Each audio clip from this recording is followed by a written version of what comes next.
I'm here with Alexander Mercouris, editor-in-chief of the Duran. Alexander, let's take another look at real election meddling, real election collusion in the United States, not with Trump and Russia, but with the Democrats, the DNC, Hillary Clinton, and Ukraine.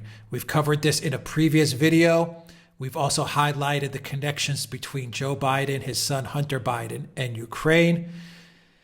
Now we have John Solomon once again, who is digging into this story. It seems like he's got a firm hold of this and he's not going to let go, and he's going to dig deeper and deeper into the story because if you ask me, I think there's a lot of meat there to uncover, a lot of stuff that was going on between Ukraine and the Democrats, the Democrat Party, and Hillary Clinton. Alexander, what is going on here with collusion between Ukraine and the Democrats, and with John Solomon's report here? Yes, can I just say, first of all, I think John Solomon's report, which is on The Hill, which is a pretty solid media outlet that covers US politics and is very close to the events in Congress, especially. That's why it's called The Hill. We'll put the link down Absolutely. below for viewers to I think it's essential reading. Now, we've all sensed this, and you're correct in saying we have always been aware that there's been some sort of connection between the Democrats, or at least the Clinton Democrats, and people in Ukraine, and that Ukraine has played a huge role in Russiagate. Now, of course, the thing to always understand about Ukraine is that it's one of the most corrupt countries on earth, and it's probably, in fact, it's definitely the most corrupt country in Europe. It is run by deeply corrupt, very predatory, very violent, and also very, very rich oligarchs. These oligarchs are people who have continuously played political games in Ukraine and have controlled Ukraine's political direction. And as a group, they have always tended to be hostile to Russia. It was the oligarchs who persuaded former President Yanukovych, who is always mistakenly referred to as a pro-Russian president, to bring in Paul Manafort to advise him. And we've discussed often in other programs how Paul Manafort, in fact, was a key figure in persuading Yanukovych to distance Ukraine from Russia and to bring Ukraine closer to the West, and that he was one of the key figures in lobbying for Ukraine's association agreement with the EU, which is at the heart of the Ukrainian crisis and of the Maidan coup, which happened in 2014. So that was Manafort. But what we're now discovering is that there were all sorts of other people involved also.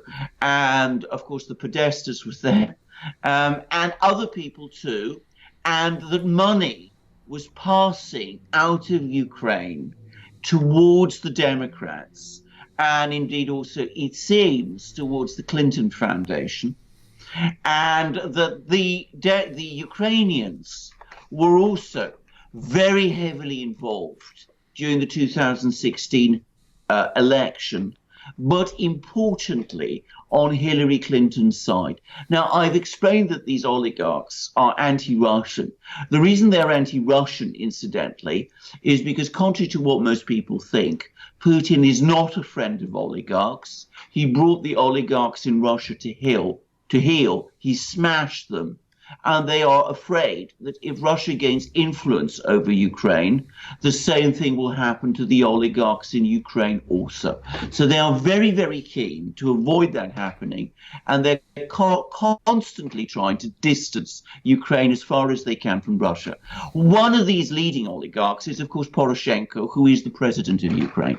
Poroshenko is also one of the key figures in the Maidan coup.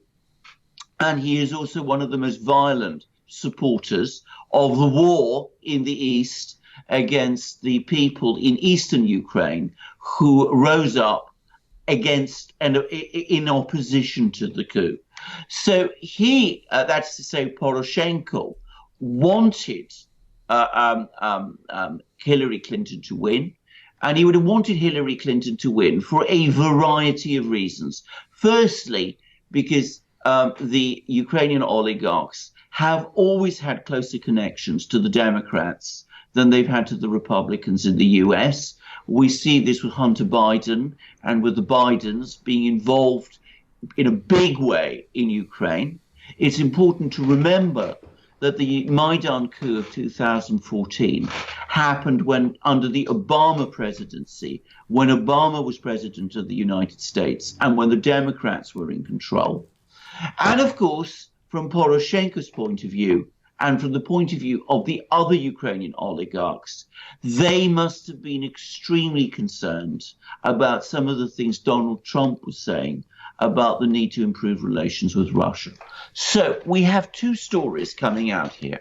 One is a story which John Solomon has touched upon about money flowing out of Ukraine to the United States, reaching various important Democrats in the United States, some of it apparently going to the Clinton Foundation, this being a long-running thing, so that there is clearly a long history of connections between the Ukrainian oligarchs and the leading members of the Democratic Party, including the Clintons, with the suggestion that some of this is corrupt money.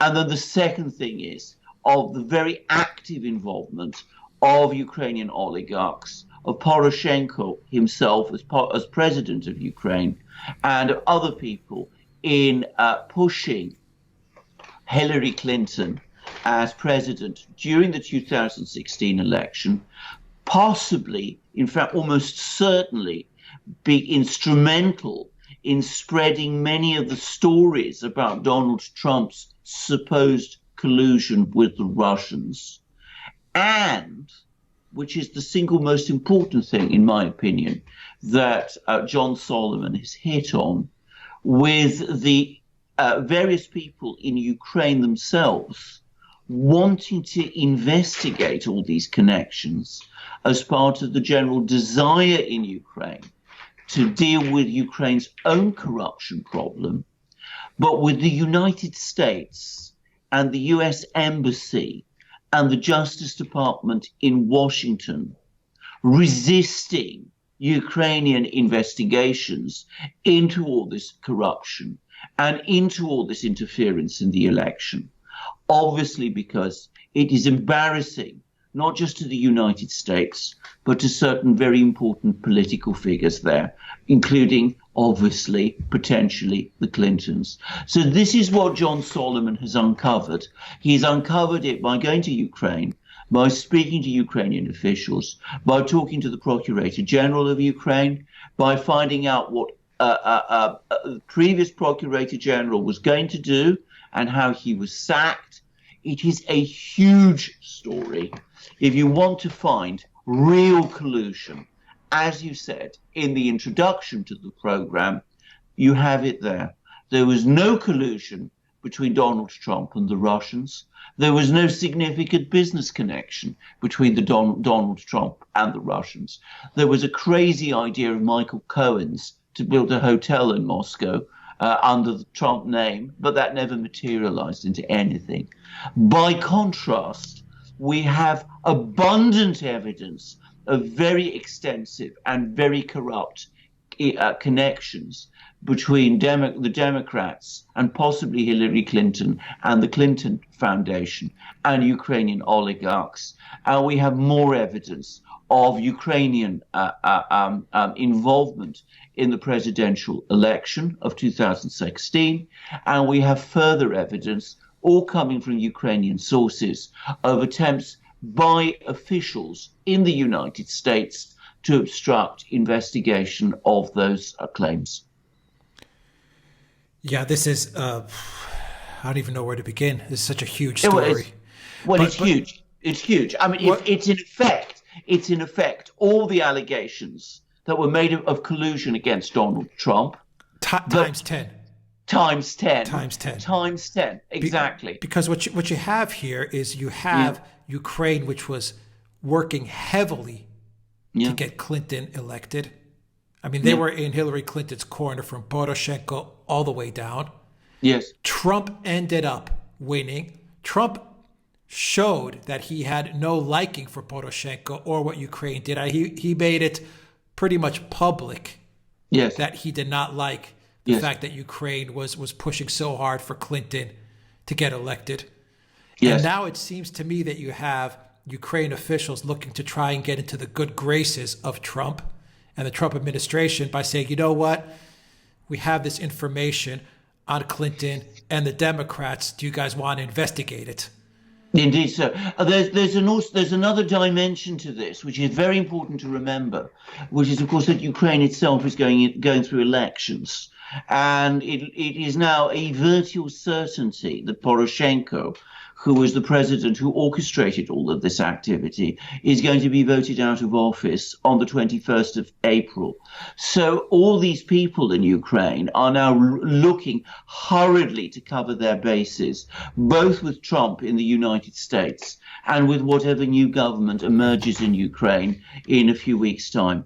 So, and the point you're making, by the way, is a very, very important one, because it's not just the case that this is, that these are 10 times more of what was alleged with Trump actually happening in Ukraine. But this information comes from Ukrainian sources. The information, the collusion allegations against Donald Trump never had any proper source. The entire source for them was the Steele dossier, in which the sources were anonymous and as it turned out, unverifiable. Here we have Ukrainian investigators, senior Ukrainian officials coming forward, telling John Solomon that this is what was going on. So we have to give credence to these claims. Yeah, but the U.S. government, the DOJ, and various government officials don't want to give these claims any credence for the reasons you said. They do want to protect the Hillary Clintons and perhaps even the Barack Obamas and the Joe Bidens. I mean, this goes very, very high up there, and it demolishes the 2-3 year narrative of the Trump-Russia collusion hoax. I mean, it totally blows it apart when you sit there and you say the real collusion was happening between Ukraine and the Democrats.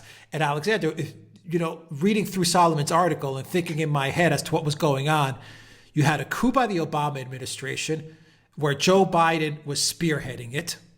They overthrew the government. You had all of these mechanisms come in, these financial mechanisms like the IMF and U.S. Congress giving aid to Ukraine and selling weapons to Ukraine, and IMF, loaning them billions upon billions of dollars, even though it goes against IMF policy to loan that type of money to a country in that type of shape and in what was essentially a civil war taking place with the East. But they gave the money anyway. And in default to Russia, which is a member of the Paris Club. So let's not forget that. Right, and in default to Russia, exactly. And so I'm thinking of this. This is one huge, sophisticated money laundering scheme, because all this money's going into Ukraine, and it seems like it's just getting back channeled right into the Clinton Foundation, Burisma Holdings, Joe Biden, Hunter Biden. It seems like all this money's going in, is just getting funneled right to the Clintons and to the Bidens and maybe even the Obamas. And if you want to take this theory even further, maybe that was one of the reasons why there was so much dismay when Donald Trump won the presidency, because, of course, there was always a risk that he might start asking questions about the money might dry up. The money might dry up. The checks stop flowing. The checks might stop flowing, and the money might dry up, and questions might start getting asked, and maybe more questions might be asked about that have been happening in Ukraine over the last couple of years. What the various roles of various people were. So it is completely understandable that this was, that there's been a campaign to suppress this thing. Now, like so much else with Russiagate, or the Russiagate scandal, we are at the moment simply joining up dots. We've got lots of pieces of the jigsaw now lying around. As you absolutely rightly say, there is a massive piece of the jigsaw in Ukraine. I'm going to make a guess, by the way. It's purely a guess. I'm going to guess that a lot of the so-called intelligence that came out, which was used over the course of Russiagate, in fact originated from Ukraine. I mean, I'm not going to specify any particular ones, but there's one indictment in particular Mueller published where I would not be at all surprised if it was based on evidence that supposedly came from Ukraine. Which one? So, well, the one of identifying the so-called hackers. The 12 hackers. 12 hackers. And I have reasons for thinking that, which I can discuss more extensively on another program. But that's not something I know, I should stress. It's something I strongly suspect and have reasons to suspect. Now, given that this is so, we could be looking at a huge amount of information here. And about collusion, about all sorts of other things that were going on, and about the way in which the entire Russiagate narrative was shaped and controlled, and by whom. And I think that John Solomon has touched on a massive story, a gigantic story. I think he's a brilliant journalist, and I think he senses that he's onto something big. The question is whether or not he's going to be able to translate that take it further. And of course, the even bigger question is whether the authorities in Washington will want to do so either. Yeah, because you're talking about taking down the most powerful people in the United States. You're talking about the Clintons, the Bidens. I mean, this is a massive, massive story, a massive tale of corruption, money laundering, war, coup, Maidan, and I'll even summarize it differently. The Trump-Russia collusion story actually started in 2014 with the illegal coup in Ukraine, and I think that's where the money started to flow into Ukraine, and that's where the money started to get divvied up and passed right back out of Ukraine. Indeed, and I mean that 2014 is the key year. In terms of also what happened, got to remember, between the United States and Russia. I mean, the relations were deteriorating for many years before, but it was in 2014 that they lurched into complete crisis. And we've never seen them improve, really, from that point on. They've just got on getting worse. So this is a key year.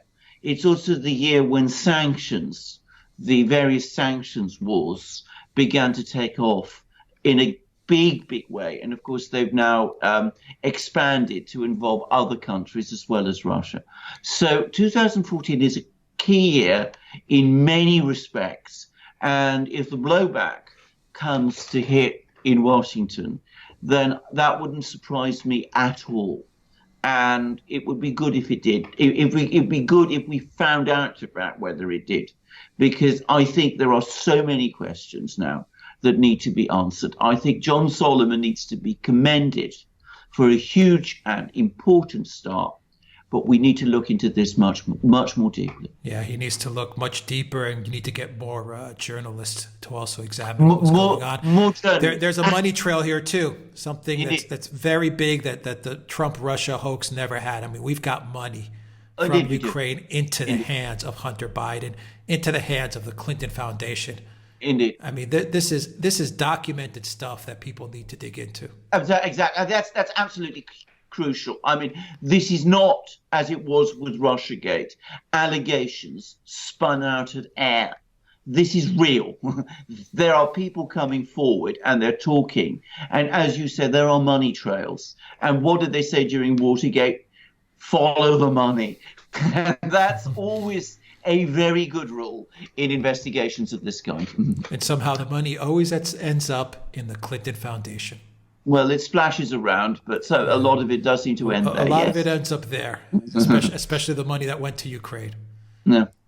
I think we're going to find that poor Manafort, with his ostrich jackets and all the rest, was a pretty small player in this very big and very dirty game. Yeah, isn't it odd that Podesta was also a player? Nothing happened to him. He was a player in Ukraine. He was working with Manafort in Ukraine. They ended up being an integral part of the Clinton campaign. Yeah. Well, it wasn't no all one talks about Podesta's connections. It's not odd at all. We've discussed this many times. I mean, Paul Manafort wasn't prosecuted ultimately because of what he did in Ukraine. That was just what they labelled it, or what they labelled him on. What he was prosecuted on was, for the reason he was prosecuted was because for a brief period of time he was the head of Donald Trump's election campaign, just a few weeks. But that was why they went for him. It was a grossly political, deeply selective prosecution in Europe. If a thing like that happened in Europe, Paul Manafort would have a very, very powerful case to take to the European Court of Human Rights on the grounds that his human rights were violated because he was subjected to a political and selective prosecution. I think it's Article 14 of the convention, but I may be wrong. But I can find that out, and perhaps you can post it on the thread to this. Yeah, absolutely, absolutely. And I'm very, very curious to see how far Solomon's going to take this. I'm curious to see if this is going to get traction with Hannity, with Tucker Carlson, Laura Ingraham, that big three lineup in Fox News. If they get Solomon on, so he can also speak about what was happening in Ukraine and the Clintons, or if this is just going to get squashed. Exactly. Well, that's right. That's my big worry. Absolutely right. I mean, the point is this: if it continues, the Hill isn't really alternative media. I mean, it's an internet publication, but it's almost mainstream, if I can put it like that. But of course, it doesn't have the heft that Fox does. If Fox, which has been completely vindicated on collusion, on Russiagate, if Fox takes the story up, then that will be a big story. And then we might start to see happen. The other possibility, which we should never overlook, is that Donald Trump is going to start tweeting about it. God, if he tweets about it, good night, game over. Mm-hmm. Absolutely. Well, let's wait and see. Yeah, let's wait and see. And we say Fox News, by the way, because John Solomon does appear regularly, as well as Sarah Carter and a lot of people that are digging into this. They appear regularly on Fox News. So hopefully, this story will start to get some oxygen. Exactly, because that's what it needs. If it doesn't get oxygen, then it will die. Yeah. And that's what some people want. And it is a massive, massive story. Exactly. Alexander Mercouris, Editor-in-Chief of the Duran, thank you very much. Guys, if you like this video, click on the subscribe button down below and click on the notifications bell to get notifications every time we push out a new video. Go to the Duran shop, pick up a t-shirt, help support the Duran.